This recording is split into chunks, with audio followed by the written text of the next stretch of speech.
আসসালামু আলাইকুম গাইজ। আজকে রাত্রে আমি বাজার থেকে আসার পরে এই দেখেন ছাদে আমি খাওয়ার জন্য বলেছিলাম যে আমার অর্ধাঙ্গিনী গিন্নিকে বলেছিলাম আজকে আমি কালাই রুটি খাবো। তো আমার গিন্নি বলে তাহলে চলো ছাদে যাই। ছাদে এসে এই যে চালকালাইয়ের রুটি, চাঁপাইনবাবগঞ্জের বিখ্যাত চালকালাইয়ের রুটি বানাচ্ছে।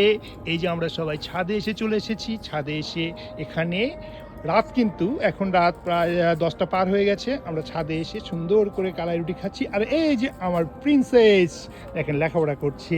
আর আরেকটা জিনিস দেখাচ্ছি আপনাদেরকে, দেখেন কত সুন্দর চাঁদ। এই দেখেন চাঁদের কি আলো, কি সৌন্দর্য, দেখলে আসলে মনটা ভরে যায়। দেখেন এখন কি মজা যে হচ্ছে বলে বোঝাতে পারবো না।